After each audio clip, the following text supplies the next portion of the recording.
Hello friends, मैं हूं अहमद जमान और आज का हमारा जो टॉपिक है वो है 1.2 इंटरनेशनल सिस्टम ऑफ यूनिट्स। तो आज मैं आपको बताऊंगा कि हमें यूनिट्स की क्या ज़रूरत है।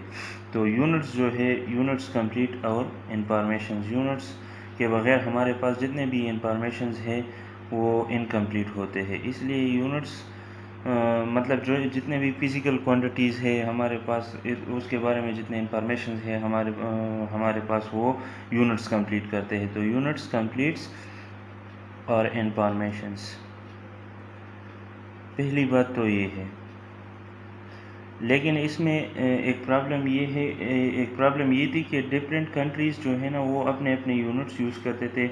जैसे लेंथ अगर मैं ले लूँ तो बास कंट्रीज़ इसको मीटर में रिप्रेजेंट करते थे, बास किलोमीटर में, और बास मिलीमीटर में, एट्सेट्रा एट्सेट्रा। हर एक कंट्री अपना अपना यूनिट यूज़ करते थे। तो इसलिए ज़रूरत इस बात की थी कि इन तमाम को एक ही यूनिट दिया जाए। तो हमें इंटरनेशनल सिस्टम ऑफ यूनिट्स की ज़रूरत पड़ गई।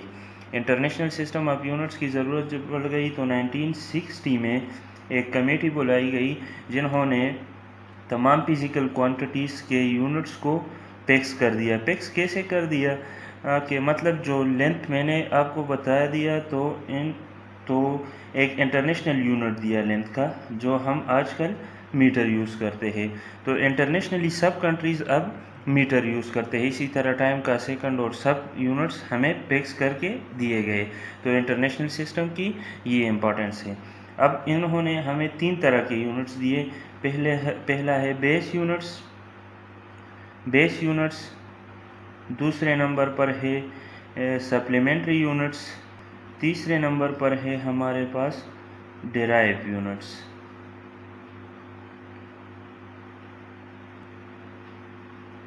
पहले मैं आता हूँ बेस यूनिट्स की तरफ। बेस यूनिट्स कौन से यूनिट्स है?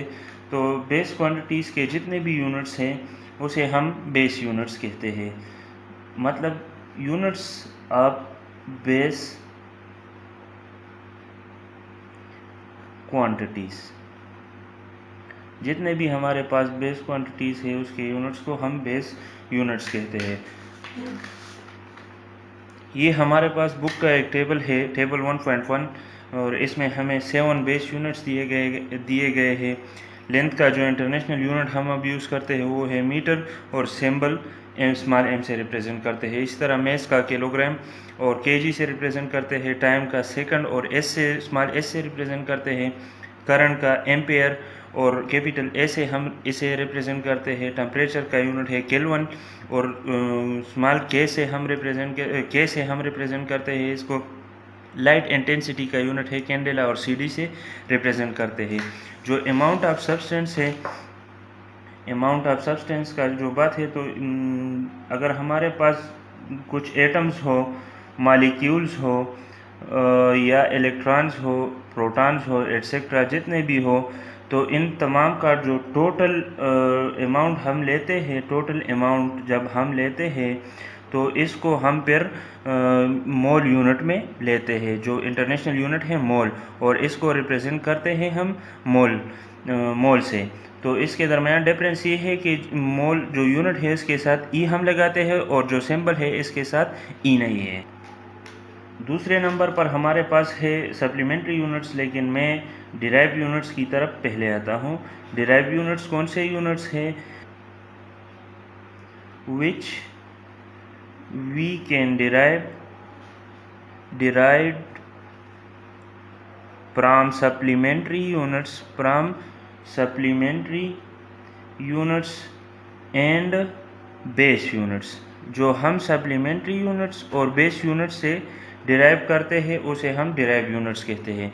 बुक में हमारे पास एक टेबल दिया गया है डिराइव यूनिट्स का। ये हमारे पास 1.4 टेबल है डिराइव यूनिट्स का। ये फिजिकल क्वांटिटीज़ है जितने भी, तो हम इसको 1 बाय 1 एक्सप्लेन करते हैं डिराइव यूनिट्स को।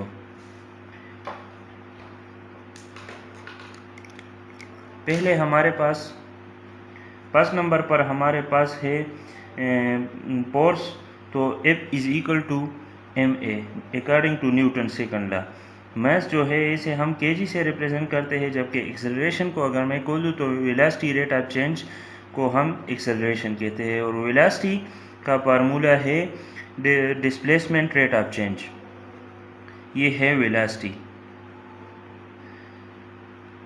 अब हमारे पास जो यूनिट आ गया फोर्स का, तो वो है केजी, और डिस्टेंस का डिस्प्लेसमेंट का यूनिट है मीटर और डिवाइड बाई टी स्क्वायर। तो ये हमारे पास बन गया KG metre per second square, या KG metre per second square 1 newton के भी बराबर होता है। तो force is equal to newton, ये हमारे पास एक डिराइव यूनिट आ गया। दूसरे नंबर पर हमारे पास है वर्क। तो वर्क का जो फार्मूला है W is equal to F D.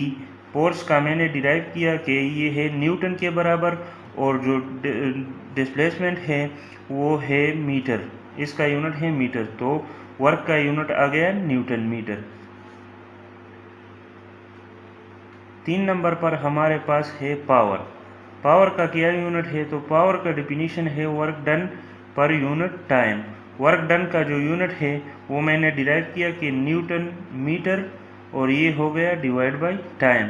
Newton metre joule का बराबर होता है, क्योंकि वर्क डन का जो यूनिट है वो है जॉउल। जॉउल का भी बराबर होता है, तो ये है जॉउल पर सेकंड, ये हमारे पास आ जाएगा पावर का यूनिट। 4 नंबर पर हमारे पास है प्रेशर। प्रेशर का जो डिफिनीशन है तो वो है force per unit area. Force का यूनिट मैंने डिराइव किया कि ये है न्यूटन, और एरिया लेंथ क्रॉस वेट से मैं डिराइव करूँगा। न्यूटन, ये लेंथ भी हम मीटर में लेते हैं, और जो वेट है ये भी हम मीटर में लेते हैं। तो न्यूटन पर मीटर स्क्वायर, या इसे हम ऐसे भी लिखते हैं कि ये फोर्स प्रेशर का यूनिट आ गया। लास्ट नंबर पर हमारे पास है चार्ज। चार्ज का यूनिट मैं करंट की डिफिनीशन से डिराइव करूंगा। चार्ज करंट जो होता है वो flow of charges per unit time. तो चार्ज हमारे पास आ जाएगा करंट इनटू टाइम, ये टी इधर शिफ्ट हो जाएगा, ये टी इधर शिफ्ट हो जाएगा। अब चार्ज करंट का जो यूनिट है वो है हमारे पास एम्पेयर, और जो टाइम का यूनिट है वो है हमारे पास सेकंड। तो चार्ज का यूनिट आ गया एम्पेयर सेकंड। अब जो सेकंड नंबर पर हमारे पास है वो है सप्लीमेंट्री यूनिट्स। सप्लीमेंट्री यूनिट्स कौन से यूनिट्स होते हैं? तो सप्लीमेंट्री यूनिट्स जो होते हैं वो ज्योमेट्रिकल क्वांटिटीज़ को एक्सप्लेन करते हैं। जितने भी ज्योमेट्रिकल क्वांटिटीज़ है सप्लीमेंट्री यूनिट्स उसको एक्सप्लेन करते हैं, ज्योमेट्रिकल क्वांटिटीज़ को। सप्लीमेंट्री यूनिट्स सर्कुलर और रोटेशनल, जितने भी सर्कुलर और रोटेशनल मोशन है उसको एक्सप्लेन करते हैं। सप्लीमेंट्री यूनिट्स ना तो बेस यूनिट्स हैं और ना ही डिराइव यूनिट्स है। सप्लीमेंट्री यूनिट्स जो है ये एक्सप्लेन डिफरेंट यूनिट्स पर एंगल। जो पॉसिबल एंगल है फॉर जो पॉसिबल यूनिट है फॉर एंगल वो है डिग्री, लेकिन हम यहाँ पर डिग्री की बात नहीं करेंगे। हम यहाँ पर दो किस्म के एंगल्स को डिस्कस करेंगे। पहले हमारे पास है रेडियन, और दूसरे नंबर पर हमारे पास है स्टेरेडियन।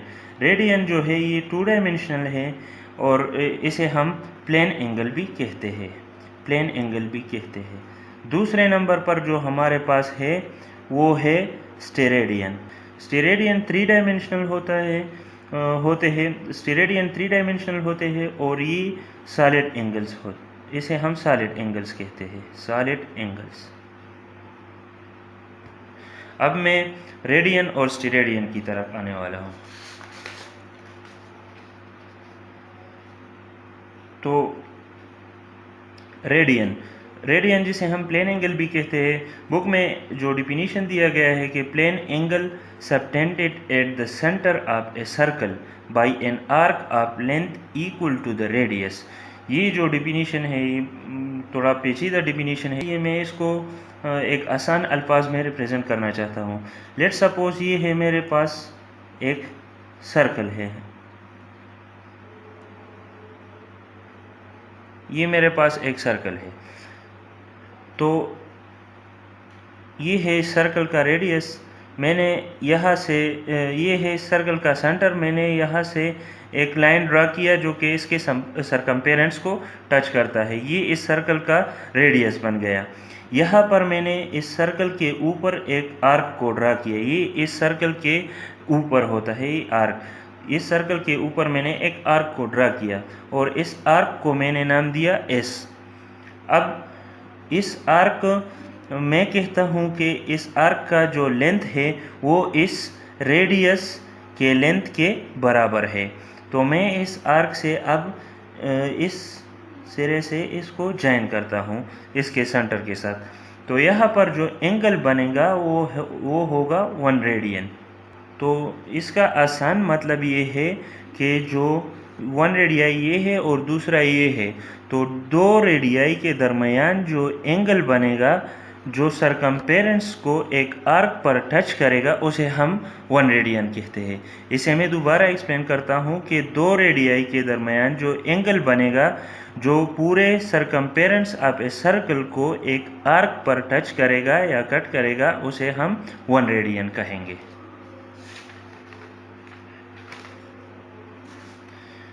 जो लास्ट वन हमारे पास है सेकंड नंबर, वो है स्टेरेडियन, जिसे हम सॉलिड एंगल भी कहते हैं। इसका जो डिफिनीशन दिया गया है कि solid angle subtended at the centre of a sphere by an area of its surface equal to the square of the radius of that sphere. इसका क्या मतलब हो गया? ये है 3 डायमेंशनल होते हैं। तो लेट्स मैं एक स्फीयर लेता हूँ। लेट्स सपोज ये है मेरे पास, ये हो गया एक स्फीयर। लेट्स सपोज ये हो गया एक स्फीयर। मैं अब कहता हूँ कि इस स्फीयर पर मैंने एक सरफेस ले लिया, ये हो गया एक सरफेस, और इस सरफेस को मैंने इस स्फीयर के सेंटर से जॉइन किया, ये एक, और दूसरे सिरे को भी इस सेंटर से मैंने जॉइन किया। तो यहाँ पर जो एंगल बनेगा वो हमारे पास होगा 1 स्टेरेडियन होगा हमारे पास, ये एंगल होगा 1 स्टेरेडियन। लेकिन इसमें एक कंडीशन है। वो कंडीशन ये है कि इस सरफेस का जो एरिया है अकॉर्डिंग टू डिफिनीशन वो होगा इस रेडियस, इस पूरे स्फीयर के रेडियस के स्क्वायर के बराबर। क्या मतलब हो गया कि एक सरफेस है, स्फीयर के ऊपर हमने एक सरफेस ड्रा किया, ये इसका एक रेडियाई हो गया और ये इसका दूसरा रेडियाई हो गया। यहाँ पर जो एंगल बनेगा इसके दरमियान वो 1 स्टेरेडियन तब कहलाएगा जब इस सरफेस का एरिया इस पूरे स्फीयर के रेडियस के स्क्वायर के बराबर होगा।